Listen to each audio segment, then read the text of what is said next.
안녕하세요. 피부지킴이 이상준입니다.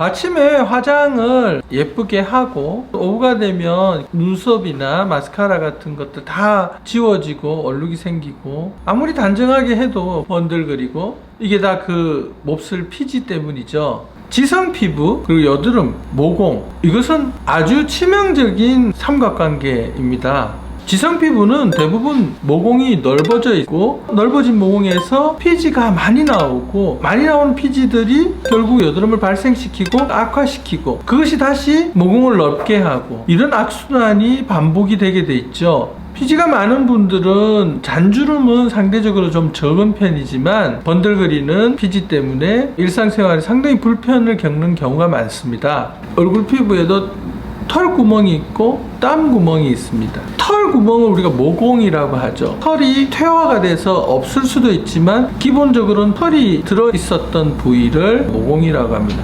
모공에는 털 옆으로 터널이 있는데 그 터널이 바로 피지샘이라는 것이 위치하고 있는 지역이죠. 그러니까 결국 피지가 나오는 곳이 모공이라고 보시면 될 것 같습니다. 피지샘에서 피지가 많이 만들어져서 많이 나오는 사람이 있고 좀 적게 나오는 사람이 있겠죠. 많이 나오는 사람이 지성 피부겠죠. 적게 나오는 사람은 건성 피부에 더 가깝겠죠. 수분을 머금고 있는 피부에서 수분이 도망가지 못하게 해주는 게 바로 피지의 역할이라고 보시면 될 것 같습니다. 근데 피지샘 공장에서 피지가 배출이 못 되고 각질이나 이런 것 때문에 모공에 갇혀 있으면 좁쌀 여드름이 발생하는 겁니다. 좁쌀 여드름이 화농성 여드름이 될 때는 속에서 피부 살점을 녹이게 되어서 크게 흉터도 만들 수가 있는 거죠. 그러니까 그 모든 것의 시작은 털구멍에 있는 피지샘의 피지의 분비량하고 연관이 있다 보시면 될 것 같습니다. 그러면 모공이 넓어진다. 그것은 피지샘에서 피지가 많이 만들어져서 배출되기 위해서 털구멍이 커진다 라고도 생각할 수가 있을 거고요. 또 다른 원인은 털구멍 바깥에 있는 콜라겐 탄력이 나이가 들면서 조금 떨어지게 되면 모공이 늘어지는 것을 볼 수가 있는 거죠. 그러니까 나이가 들면 꼭 지성 피부가 아니더라도 모공이 확장되는 것을 볼 수가 있습니다.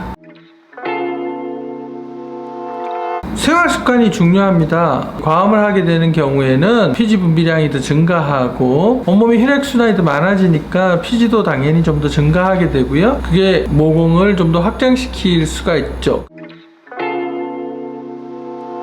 또한 사우나를 피하시는 게 좋습니다. 사우나를 즐겨 하시는 분들은 보통 피부, 혈관 모공도 좀 확장이 되는 경우가 많은데요. 피부는 서늘한 것을 좋아한다고 했죠. 그래서 너무 더운 곳에서 오래 있거나 하는 것은 좀 피하는 게 좋을 것 같습니다.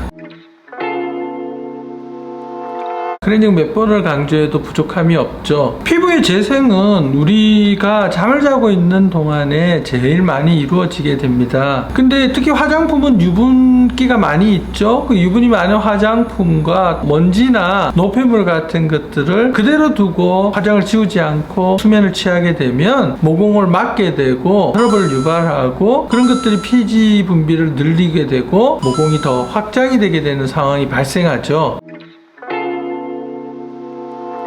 피지를 손으로 절대로 짜서는 안 됩니다. 블랙헤드가 이런 경우에도 손을 대다 보면은 피부에 상처를 줄 수도 있고 손에 묻어있던 균들이 피부 속에 염증 반응을 일으킬 수가 있기 때문에 꼭 피하시는 게 좋겠습니다. 유분이 많은 분들은 피지를 좀 흡착시켜주는 팩 같은 것도 좋고요. 또 가벼운 필링 같은 것들은 1, 2주에 한 번 정도 피부 상태를 봐가면서 하시는 것도 도움이 될 것 같습니다. 자, 그럼 모공이 커진 것을 어떻게 치료를 할까요? 피지가 적게 나오게 하거나 피지샘을 좀 파괴를 시키거나 축소시키거나 나이가 들면서는 피지샘 주변에 있는 탄력 섬유들을 다시 보강을 해서 탄력이 좀 더 생기게 해주거나 이런 것들이 결국은 확장되어 있는 모공을 치료하는 방법들이라고 할 수가 있는 거죠. 모공을 깨끗하게 해주고 청소를 해서 늘어난 모공을 줄여주는 이 방법, 모공 청소 방법 이라는 방법을 이용합니다.